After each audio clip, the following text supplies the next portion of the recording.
¿Qué objetivo escoger? ¿En qué punto de foco hay que regular el zoom para fotografiar personas? Hay distintas situaciones y distintas respuestas.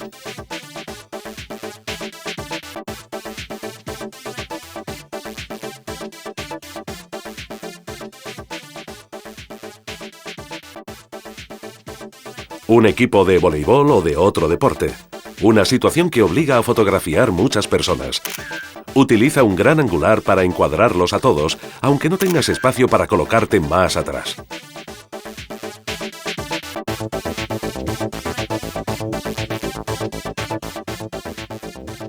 La fotografía de un solo sujeto, en cambio, requiere usar un teleobjetivo medio. Utiliza el tele con mucha apertura de diafragma para desenfocar el fondo y resaltar el sujeto.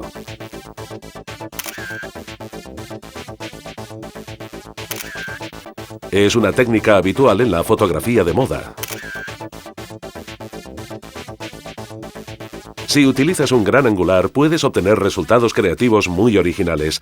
Escoge, por ejemplo, un punto de vista muy bajo y aprovecha el gran angular para estilizar la figura. Así transformarás en ventaja la exageración de la perspectiva provocada por las distancias focales cortas.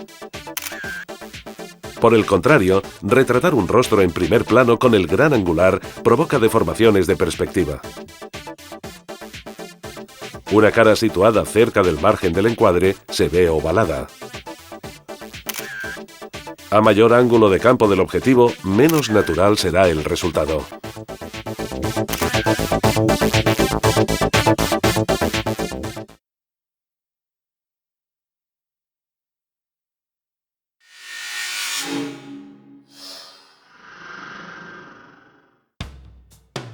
Al tomar una foto con el flash, puedes obtener una iluminación violenta, un rostro demasiado claro o una sombra muy marcada tras el sujeto. Se pierde espontaneidad y naturalidad. Intenta prescindir del flash. Aprovecha la luz natural y descubrirás una iluminación que ha hecho célebres a los maestros del retrato.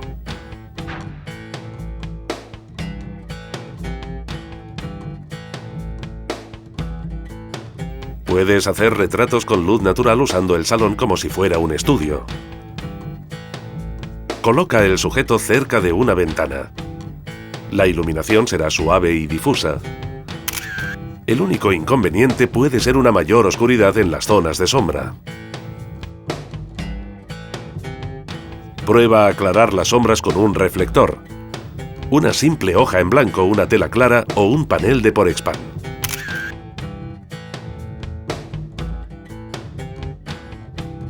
Si colocas sobre el sujeto un segundo panel reflectante inclinado 3/4, atenuarás las zonas oscuras de la cabeza. El cabello se verá así, con más detalle en la fotografía.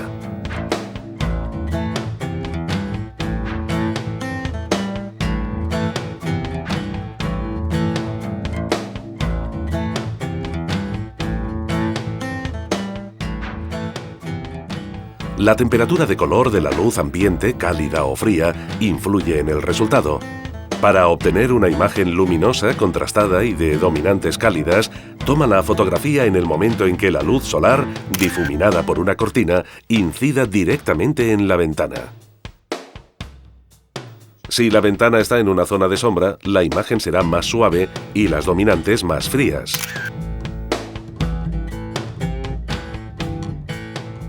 Acuérdate de apagar todas las luces de la sala para evitar que se genere un contraste entre la dominante cálida de la luz artificial y la más fría de la luz natural.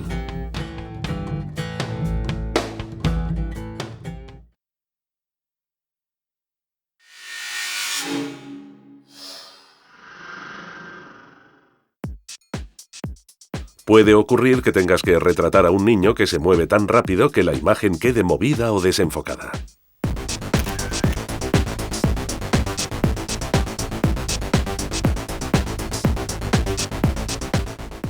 Muchas cámaras tienen un lapso de tiempo excesivo entre el momento en que el fotógrafo pulsa el botón y el instante en el que se abre el obturador.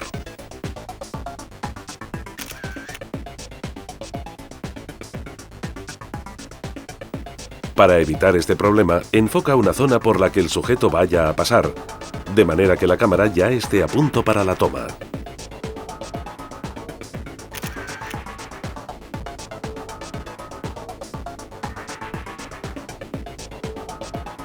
Pero no todas las cámaras fotográficas son iguales.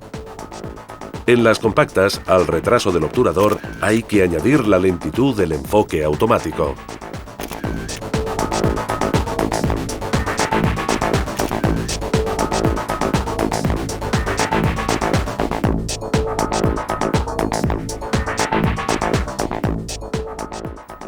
La verdadera solución al problema la ofrecen las cámaras reflex, que tienen tiempos de respuesta más rápidos.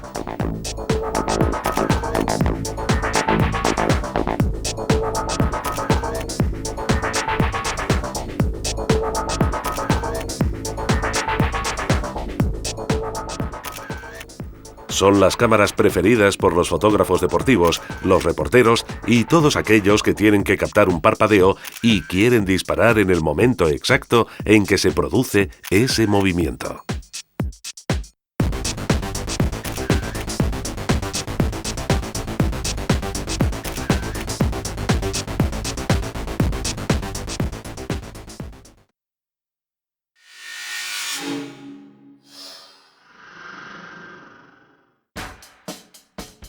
Modelos aparte, son pocos los que pueden posar delante de un objetivo con naturalidad. No renuncies a fotografiar a tus amigos, aunque sean tímidos. Intenta sorprenderlos cuando estén despistados. Si eres rápido y aciertas el momento, obtendrás imágenes naturales y espontáneas. Fotos robadas. Quédate a cierta distancia del sujeto sin interferir en lo que está haciendo. Tienes que tener un buen teleobjetivo y una máquina fotográfica que reaccione rápido, sobre todo al enfocar.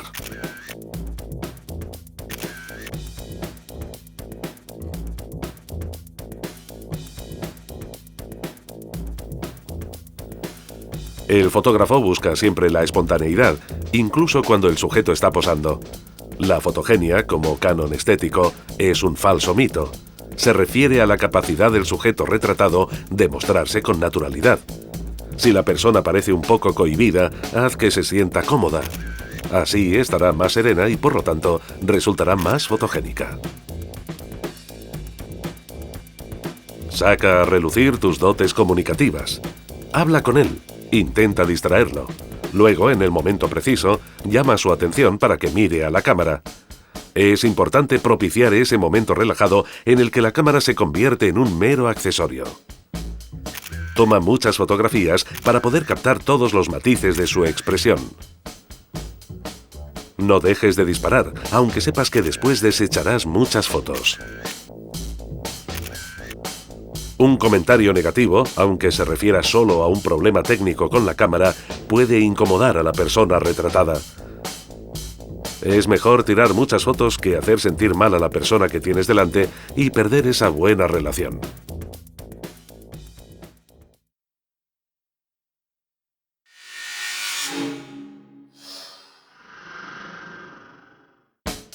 Desde un punto de vista técnico, hay pequeñas reglas que se deben seguir para obtener buenos encuadres.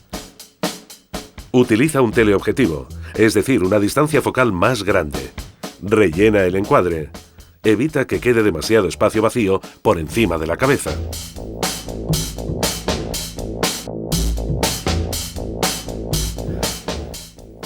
En un primer plano, evita cortar al sujeto a la altura de la barbilla. Para un correcto equilibrio de los pesos, divide la foto horizontalmente en 3 partes iguales y sitúa la línea de los ojos en el primer tercio.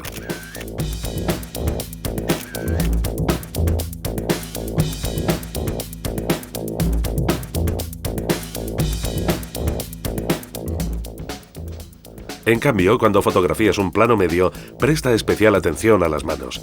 Es un error habitual cortarlas a la altura de la muñeca. Solo tienes que alejarte un poco para conseguir un buen encuadre.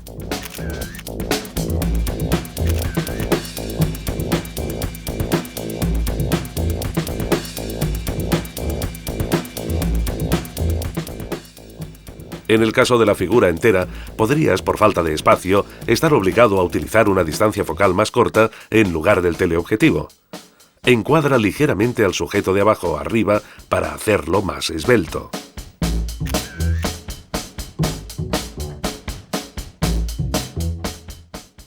Si quieres utilizar el gran angular, prueba con encuadres desde arriba. Huye de los tópicos y busca situaciones divertidas.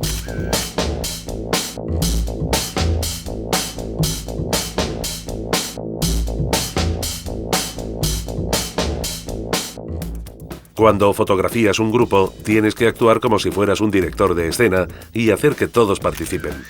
Recuerda rellenar todo el encuadre y dejar solo un poco de espacio para que no parezca que los sujetos están enlatados. Si colocas a una persona más adelantada que el resto, la perspectiva del gran angular hará que el grupo resulte mucho más imponente.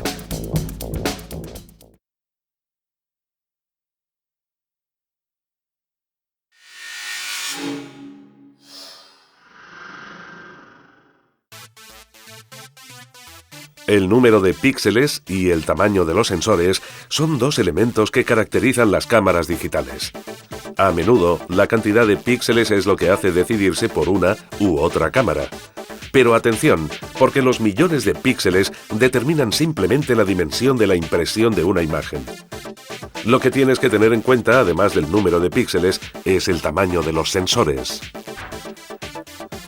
Con la misma resolución, por ejemplo, 12 millones de píxeles, la reflex, si se compara con una compacta, utiliza sensores de mayores dimensiones que contienen píxeles más grandes.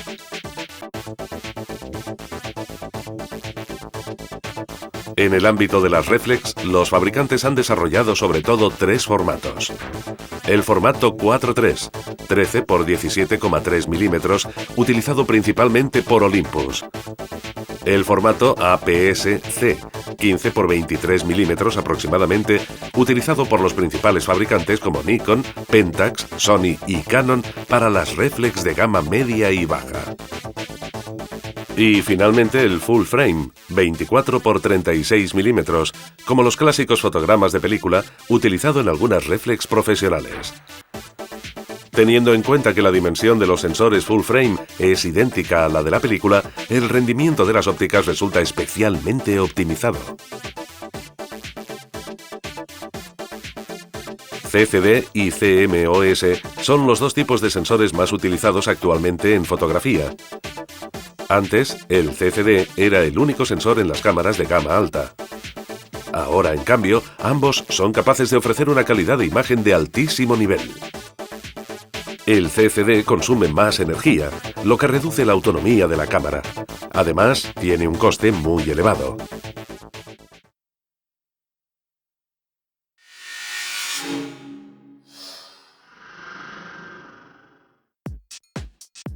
La reflex es la cámara más apreciada por los profesionales y por los aficionados más expertos. Se llama reflex por el espejo que tiene en su interior, que permite reflejar la luz que llega del objetivo y visualizar la imagen en el visor. Se llama también SLR, Single Lens Reflex, es decir, reflex de objetivo simple, para distinguirla de las reflex biópticas bastante utilizadas hace algunos años, como las famosas Rolleiflex. Este espejo, en combinación con el pentaprisma, permite tener una visión previa de la imagen que se va a tomar. En el momento de la toma, el espejo se levanta y permite que el sensor capture la imagen. La oferta de las reflex digitales abarca los siguientes modelos: aficionados, semiprofesionales, profesionales. Los modelos para aficionados ofrecen una calidad de imagen muy elevada, con prestaciones idénticas o algo superiores a las de las últimas reflex de película de clase media. Además, tienen las ventajas de la tecnología digital. Las cámaras presentes en el mercado tienen una resolución de menos de 10 millones de píxeles y una cadencia de disparo de entre 2,5 y 3 fotogramas por segundo. Lo que marca la diferencia entre los modelos profesionales y los de aficionados es, en unos casos, los sensores. En los modelos superiores son mayores la resolución y la dimensión. Con más frecuencia, el material del que están hechas, aleación de magnesio en lugar de plástico. La calidad del visor. En los modelos superiores se llega a tener una visión del 100% del área real que capta el sensor y en los más económicos oscila entre el 90 y el 92% del área. Finalmente, las secuencias de toma. Los modelos profesionales permiten captar muchos fotogramas por segundo, hasta 10 o 11. A la hora de escoger una cámara, ten en cuenta tus necesidades. ¿Necesitas fotografiar un Fórmula 1? ¿Harás 1000 fotos durante el fin de semana? ¿Irás al desierto? A menudo, los modelos para aficionados ofrecen todo lo necesario: calidad de imagen y velocidad de toma.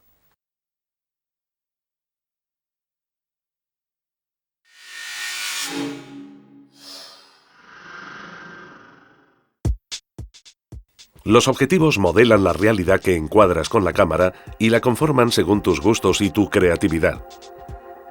Las principales categorías de objetivos son 3: gran angular, normal y teleobjetivo. Hay también otros objetivos especiales para macrofotografía, descentrables y estabilizados. Finalmente, existe una categoría que es sin duda la más común y utilizada: el zoom.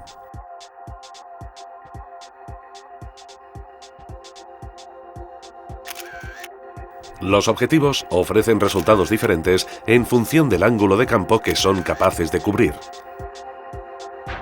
Y es precisamente el ángulo de campo el que determina la clasificación de los objetivos en 3 categorías. Los gran angulares tienen un amplio ángulo de campo. Así, el sujeto se ve más pequeño, ya que en el encuadre se muestra una porción más amplia de la imagen. Los teleobjetivos tienen un ángulo de campo mucho menor, y en el encuadre aparece solo una parte del sujeto que de esta manera resulta más grande.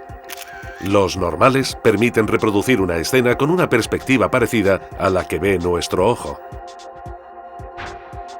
Fíjate que en máquinas digitales distintas, utilizando el mismo objetivo, las distintas dimensiones de los sensores determinan una variación del ángulo de campo.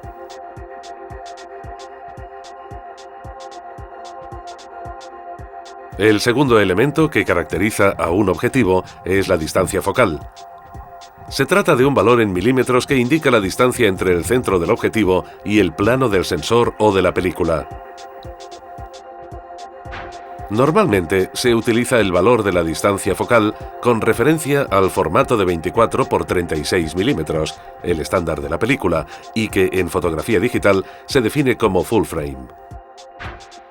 Los gran angulares tienen una distancia focal inferior a los 50 milímetros. Los normales tienen una distancia focal de unos 50 milímetros. Y los teleobjetivos tienen una distancia focal superior a los 50 milímetros.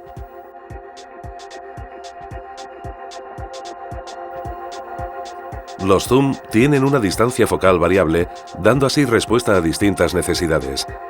Por ejemplo, un 28-70 mm permite con un solo objetivo pasar del gran angular al teleobjetivo medio.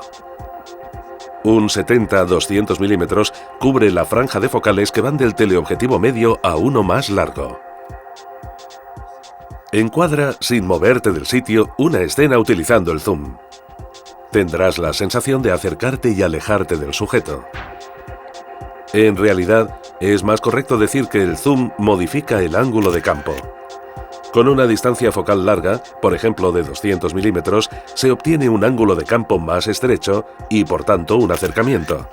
Por el contrario, con una distancia focal más corta de 70 milímetros, el sujeto parecerá más lejano.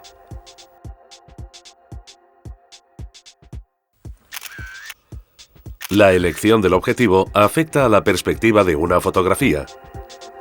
Los gran angulares enfatizan las líneas de fuga y las perspectivas. Por ello, conviene usarlos en aquellas situaciones en las cuales estés cerca del sujeto y quieras captarlo en su totalidad. Los teleobjetivos, al contrario, achatan la perspectiva y los sujetos se ven mucho más cerca unos de otros. Este defecto se aprecia especialmente en el retrato, ya que, por ejemplo, enfatiza menos los laterales de la nariz.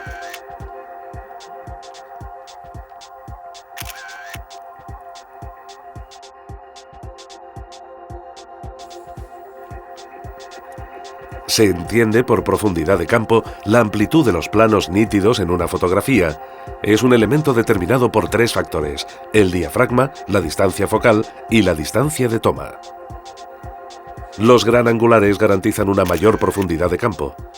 A partir de una distancia de 1 o 2 metros hasta el infinito y con un diafragma bastante cerrado, quedará prácticamente todo enfocado: el primer plano, los sujetos más lejanos y el fondo.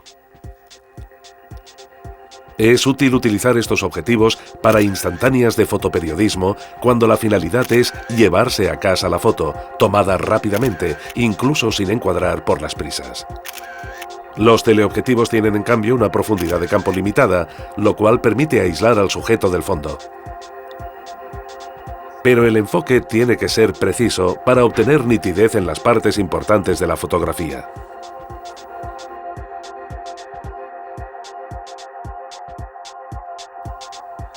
También existen otros objetivos más especializados.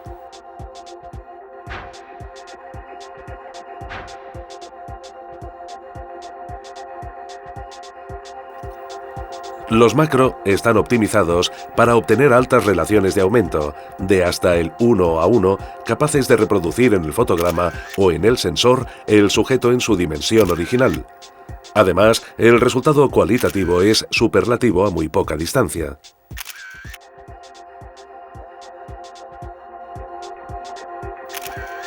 Al usar un teleobjetivo, se corre el riesgo de tomar fotos movidas debido al ángulo de campo reducido. El sistema de estabilización capta las vibraciones de la mano y las compensa con un movimiento idéntico pero opuesto, anulándolas. La estabilización ya está presente incluso en las cámaras compactas y en la gama baja de objetivos para las reflex.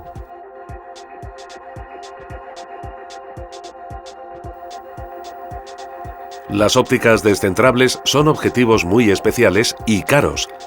Se utilizan principalmente en la fotografía de arquitectura. Permiten fotografiar un edificio alto sin tener que inclinar la cámara, lo que provocaría una perspectiva equivocada con molestas líneas de fuga. Estos objetivos permiten trabajar con una reflex normal casi igual que con una cámara de gran formato, como las profesionales que se utilizan en los estudios.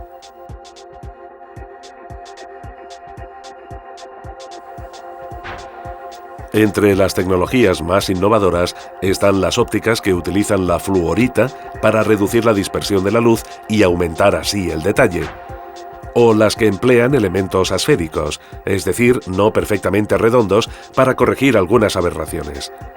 Son productos caros, pero que han aumentado la calidad, sobre todo en los zooms y teleobjetivos, hasta niveles impensables hace pocos años. Los objetivos apocromáticos permiten corregir el desalineamiento de los planos de enfoque de los colores que genera, sobre todo en las distancias focales largas, falta de nitidez. Con los objetivos apocromáticos se colocan todas las radiaciones cromáticas en un mismo plano.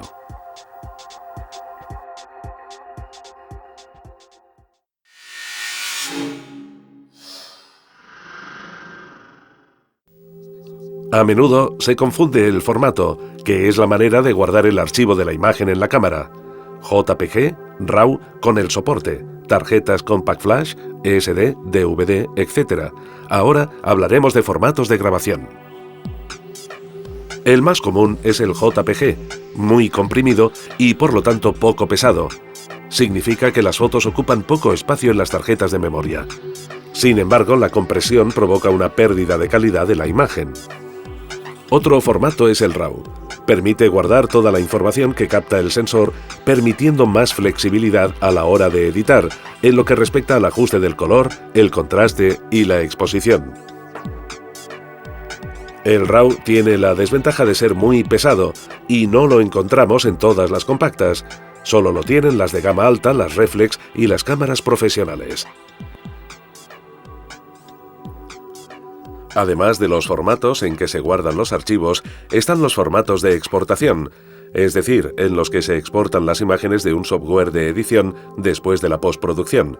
Son más de 400, pero muchos solo se utilizan en entornos especializados. Un formato muy usado es el GIF. Es muy ligero y permite una rápida visualización y por ello se utiliza mucho en Internet.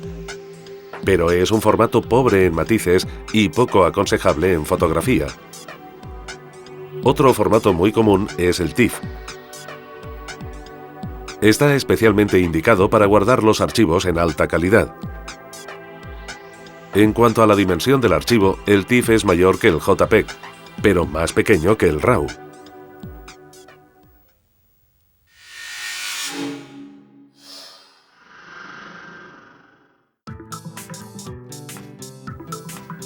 El blanco y negro es el mejor lenguaje fotográfico para el retrato.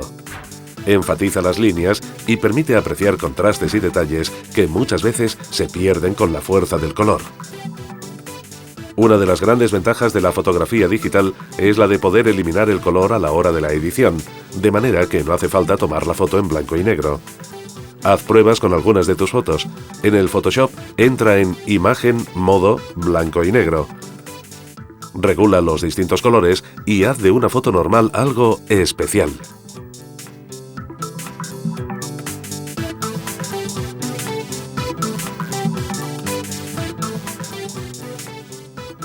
En un retrato lo que cuenta son los ojos.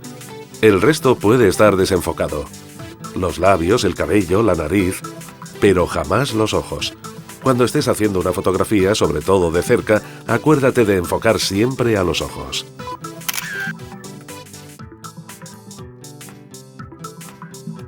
Un buen retrato es el que nos explica algo del sujeto. No siempre los detalles se pueden percibir teniéndolos de frente. En este caso, las mochilas, la bolsa de la merienda, así como la ternura de los dos niños que se cogen de la mano para ir a la escuela, transmiten emociones muy intensas. Al fotografiar un grupo de amigos, un resultado original se puede conseguir utilizando soluciones curiosas. En este caso, se ha hecho tumbar en la hierba en círculo a un grupo de personas. El resultado es fruto de una buena idea y de la participación de todos.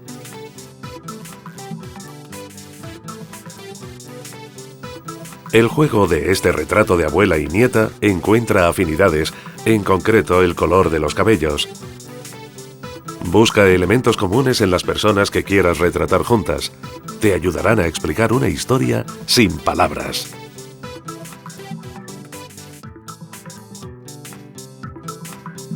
A menudo, el sujeto que vas a fotografiar es una persona tímida.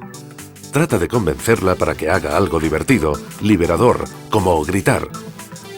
Se puede congelar ese instante, como en este caso, o continuar con la sesión fotográfica después de que el modelo libere la tensión.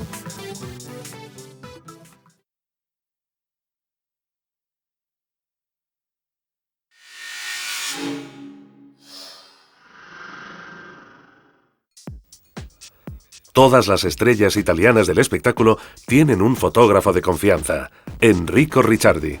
Fuimos al plató donde, entre un calendario y una sesión de moda, nos desveló sus secretos para retratar mejor a las personas.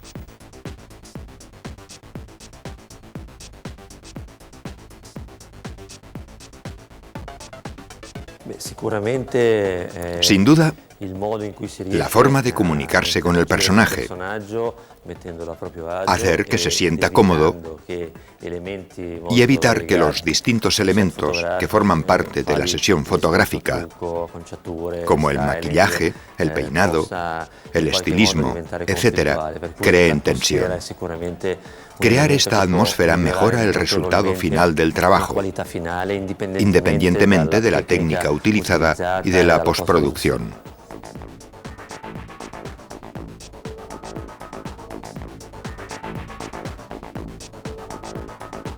Normalmente, los manuales sugieren el uso de teleobjetivos medios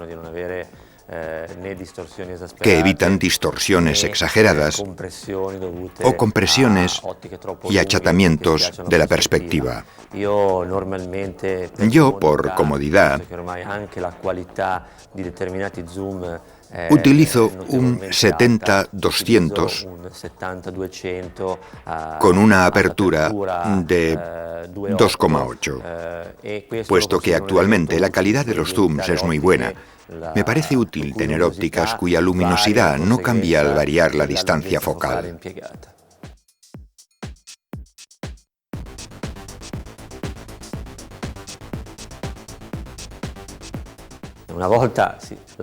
Antes, cuando se trabajaba con película, había que tener en cuenta el coste de los carretes y del revelado, y por tanto se limitaba el número de tomas. Ahora, en cambio, con la fotografía digital, se pueden hacer tantas fotos como se quiera. Aunque hay que decir que, cuando se trata de personas, la expresión del sujeto puede cambiar de un momento a otro, y por lo tanto es mejor no tomar una foto cada 5 minutos. Cuando tenemos delante una persona, ésta se mueve, cambia. Entonces, ¿por qué no aprovechar las ventajas del digital y disparar todo lo que queramos? Esto no quiere decir que podamos olvidarnos de preparar el set, las luces y todo lo demás, pensando que de 6.000 fotos ya saldrá alguna buena.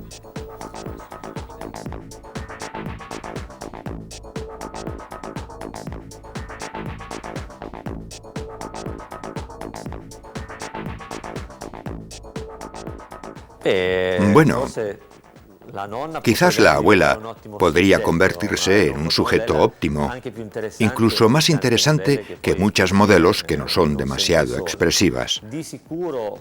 Sin duda, las técnicas de postproducción pueden ayudar mucho, pero ahora el peligro es que en el estudio se piense que, como luego tenemos el ordenador, respecto a hace 10 años, está decayendo la calidad de muchos elementos que, sin embargo, son fundamentales. Mi consejo es no olvidar que se está tomando una fotografía digital, sino más bien recordar que cuanto mejor sea una foto desde el momento de la toma, menos trabajo dará en el ordenador y mejor será el resultado.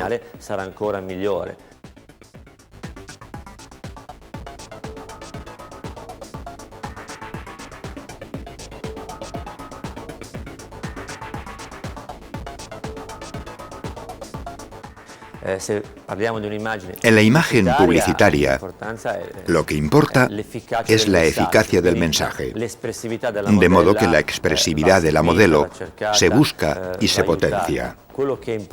Lo que es importante para el fotógrafo, que es quien tiene que crear, es construir una imagen sin perder de vista el estilo. Cada vez es más difícil dar estilo a una imagen, puesto que vemos demasiadas iguales. En esto, el ordenador, por desgracia, no ayuda, y se está llegando a la homogeneización. Antes se sabía si una foto era de Helmut Newton o de Cartier-Bresson. Hoy, mirando revistas, esta homogeneización es evidente, y ya no se sabe quién hay detrás de una imagen.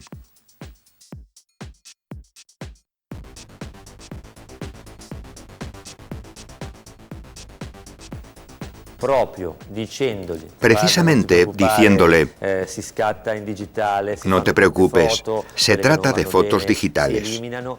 Haremos las tomas que hagan falta y las que no sean buenas las desecharemos. Es decir, hacerle entender que no se tiene que sentir como en un examen, que luego se puede mejorar. De esta manera, el sujeto cree que su prestación, porque es una cuestión de prestación, no determina tanto el resultado. Hace falta mucha psicología.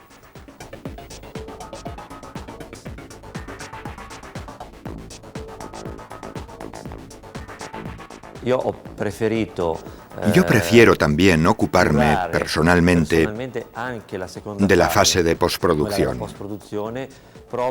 Si el fotógrafo toma una foto de una determinada manera y luego delega a alguien ajeno el último paso, se arriesga a que quien haga el retoque siga otro criterio y la imagen final ya no sea la que el fotógrafo tenía en mente. Así, si se controla de manera personal todo el proceso, se garantiza un resultado que, de verdad, sea obra del fotógrafo.